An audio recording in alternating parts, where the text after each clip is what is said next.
Coucou mes amis, dans l'épisode français, aujourd'hui je vais vous montrer comment vous pouvez préparer une sauce nigérienne au nom de vegetable soup. Oui. En effet, un peu de l'amadessi, notre amadessi là, que vous aimez beaucoup. Donc je vais vous montrer comment vous pouvez préparer ça avec ces ingrédients. Ici j'ai ugu leaf, ugu leaf. Vous pouvez appeler ça, comment les gens disent ça, Ibo, Ibo, oh, je sais pas. Mais ici, j'ai Yovo Boma. Ibo Boma, merci beaucoup. Ça, c'est Ibo Boma. Ça, c'est Yovo Boma. Donc, c'est les ingrédients les plus nécessaires ou les plus importants sont ces deux amans. Donc, Ibo Boma et Yovo Boma. Ça, vous pouvez trouver ça chez les Nigériens qui vendent des alimentations générales à Asigami, qui vendent des alimentations pour les Nigériens plus précisément. Donc, vous allez là-bas, vous demandez que vous l'achetez Ibo Boma. Et Yovo Boma, vous pouvez trouver ça chez les vendeurs à Asigami aussi. Hein. Partout, vous pouvez trouver ça. J'ai oublié de vous montrer comment ça se présente. J'avais déjà découpé avant que je me suis souvenu que je pouvais faire une vidéo parce qu'il y a beaucoup de gens qui me demandent déjà comment préparer cette sauce. Donc, c'est l'occasion pour moi parce que c'est un client qui a commandé cette sauce. Donc, je prends le temps pour faire ça en même temps. Quoi. Ok, je vous ai déjà montré mes deux légumes. Ici, j'ai ma viande que j'avais déjà pré-cuite, mais j'ai enlevé le jus dedans. Donc, c'est ça. Mais vous n'avez pas besoin d'enlever parce que j'avais préparé ça déposé dans le congélateur. Vous n'avez pas besoin d'enlever le jus de la viande avant de préparer cette sauce. Le jus est vraiment important aussi pour cette sauce. Et ici, j'ai l'accompagnement. Le poisson, c'est salmon. Ça, c'est chez les Nigériens que vous pouvez trouver ça aussi. On appelle ça oboroko dans notre langue, oboroko dans notre langue. Mais en effet, j'ai appris qu'on appelle ça makanjo. Donc, mais c'est makanjo, mais on a séché ça, quoi. C'est pas makanjo frais. Mais c'est chez les Nigériens que vous pouvez trouver ça, peut-être pour moi.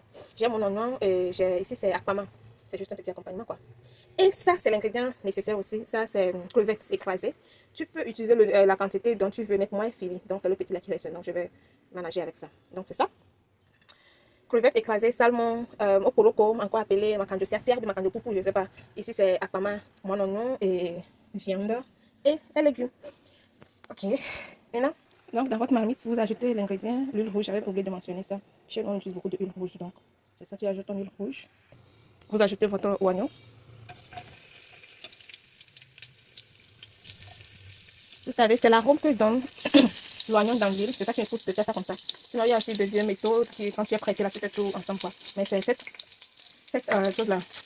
Comment dit-on? Ah, j'ai oublié. Donc, tu fais l'oignon dans l'huile. Donc, tu fais l'oignon dans l'huile. Après quelques temps, il y a aussi le piment rouge. Hein. Chez nous, on ne connaît pas le piment vert. On considère le piment vert comme un piment qui n'est pas encore mûr. Donc, on n'utilise pas le piment vert. C'est le piment rouge. C'est ici au Togo que l'on a découvert le piment vert. On pense pour préparer. Donc, notre piment rouge. Tu tournes un peu loin dans l'huile. Donc, c'est ça. Après, vous ajoutez votre piment. J'ai écrasé le piment avec de l'oignon aussi. Donc, on ajoute le piment avec de l'oignon. On relie.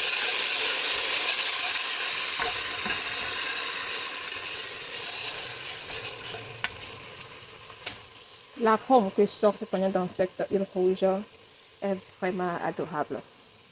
Donc, c'est ça. Vous tournez aussi le piment jusqu'à un petit temps.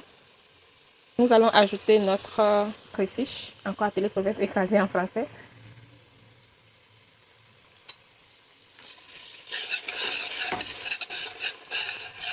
On pourrait aussi ajouter la crevette avant d'ajouter les choses là, un piment. Donc, qu'est-ce qu'on ajoute encore? Après quelques temps, quand vous voyez que c'est déjà bon, vous pouvez ajouter l'eau qui sort de la viande qui a été pré-cuite. Mais ici, dans mon cas, j'ai utilisé l'eau pour faire autre chose, donc j'ai plus l'eau. Maintenant, je vais ajouter juste ici, water.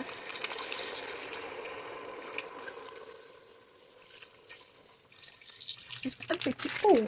Parce que Ibo Boma sort beaucoup d'eau. Donc, vous ne voulez pas être surpris quand votre sauce va se flotter dans la marmite. C'est juste un petit d'eau. Et ici.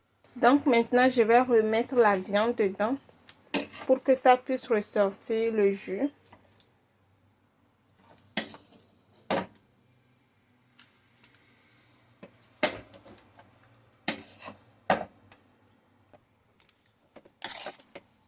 Donc, c'est ça. C'est congelé, c'est pourquoi c'est comme ça, sinon c'est congelé. Comme j'avais jeté son jus, je vais assaisonner avec ça. Assaisonnement. C'est pour la viande de bœuf, c'est la viande de bœuf que je vais utiliser. Donc je vais mettre juste un peu. C'est pas, si tu as ton jus qui sort de la viande, c'est pas important que tu mettes ça là. Mais quand tu as déjà utilisé le jus, donc tu mets juste un peu. Et tu mets les autres assaisonnements. Un peu de cube. Parce que la crevette même, elle-même joue le rôle d'assaisonnement aussi. Donc juste un peu de cube. Un peu de sel. Donc je vais mettre ça. Parce que d'habitude, cette viande est vraiment dure. C'est dur. Donc ça a besoin de temps pour devenir molle. Je mets ça directement. En même temps. Si la commande que tu vas utiliser est dure, tu pourrais aussi mettre en même temps, mais si c'est pas dur, si tu avais déjà pris, tu laisses. Donc, cette commande, j'avais déjà pris un peu. Donc, comme ça, on va fermer la marmite pendant quelques minutes. Donc, on ferme et on attend au moins d'ici 15 minutes, on ouvre. 15 minutes après, on ouvre. Vous voyez. À ce stade, maintenant, nous allons ajouter notre... 15 minutes après, on ouvre. Et à ce stade, nous allons ajouter notre yogourt gourmand. Comme ça contient beaucoup d'eau. Donc, on va ajouter notre yogourt gourmand. Comme ça contient beaucoup d'eau, il va falloir qu'on ajoute pour que l'eau puisse sortir dedans. La mère va faire ça.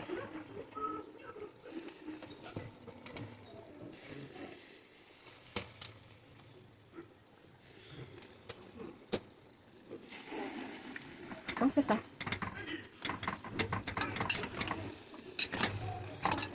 Quand vous mettez, vous refermez la marmite. Comme ça. Et après 5 minutes, vous revenez pour retourner, ça va. J'ai oublié d'ajouter toute la commande dedans. Donc, j'ai mis la commande. C'est ça. C'est toujours le yogourt gourmand. Je n'ai pas encore ajouté le yogourt gourmand dedans. Donc, comme j'ai dit que ça contient beaucoup d'eau, vous allez voir, ça va faire sortir son eau. Donc, pendant quelques minutes, vous allez voir ça va là-dessus. Voilà. C'est ce que je vous dis. Que ça sort beaucoup d'eau. Donc, si tu veux, il faut ajouter beaucoup d'eau. Ça, c'est ton problème. Voilà. Maintenant, je pourrais ajouter mon salmon.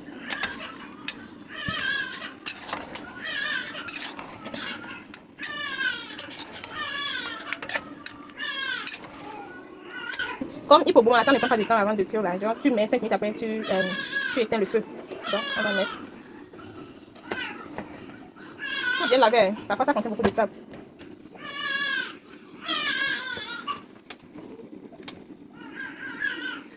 Donc, c'est ça. Je le ferme aussi 5 minutes après. C'est ça. On revient pour vérifier. C'est ça. À ce stade, la sauce est déjà prête à déguster. Mon caméra ne fait pas de justice à cette sauce-là. C'est pas trop.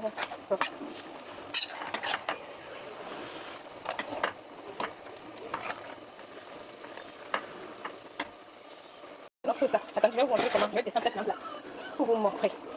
Je peux pas justice, hein. Non, non, non. On va pas l'arrêter ici pour admirer cette sauce. Donc, nous sommes arrivés à la fin de notre apprentissage.